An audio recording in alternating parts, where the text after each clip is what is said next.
নরম হলেন মুখ্যমন্ত্রী, অবশেষে ডিএ বা বেতন বৃদ্ধিতে শিলমোহর। রাজ্য সরকারি কর্মীদের জন্য সুখবর।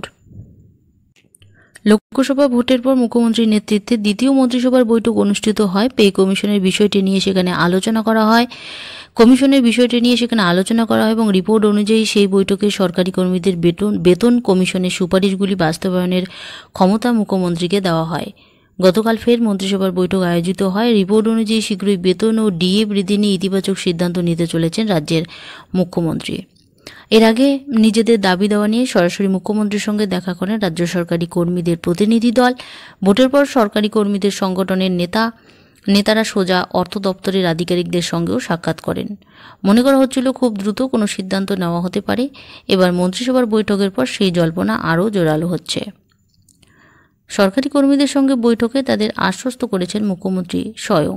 রাজ্য সরকারি কর্মচারীদের সমস্ত দাবি পূরণ করা হবে বলেও জানান তিনি। পাশাপাশি সরকারি কর্মচারীদের এই নিয়ে চিন্তা করতেও বারণ করেন রাজ্যের মুখ্যমন্ত্রী।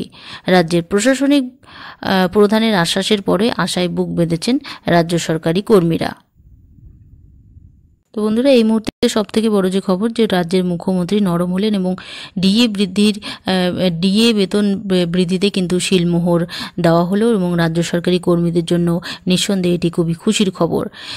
লোকসভা ভোটের পর মুখ্যমন্ত্রীর নেতৃত্বে মন্ত্রিসভার একটি বৈঠক অনুষ্ঠিত হয় এবং সেই বৈঠকে কিন্তু ডিএ নিয়ে আলোচনা করা হয় এবং সরকারি কর্মীদের বেতন কমিশনের সুপারিশগুলি বাস্তবায়নের ক্ষমতা কিন্তু মুখ্যমন্ত্রীকে দেয়া হয় এবং মন্ত্রিসভার বৈঠক গতকাল অনুষ্ঠিত হয়েছিল এবং সেখানে কিন্তু ডিএ ও বেতন বৃদ্ধি নিয়ে আলোচনা হয়েছে বলে সূত্রমাত্র জানা যাচ্ছে। তো রাজ্য সরকারি কর্মচারীদের ডিএ ও বেতন বৃদ্ধি নিয়ে আজকের আপডেটটি এ পর্যন্ত। আপডেটটি যদি আপনাদের ভালো লেগে থাকে অবশ্যই একটি লাইক দিয়ে চ্যানেলটি সাবস্ক্রাইব করে পাশে থাকবেন। ধন্যবাদ।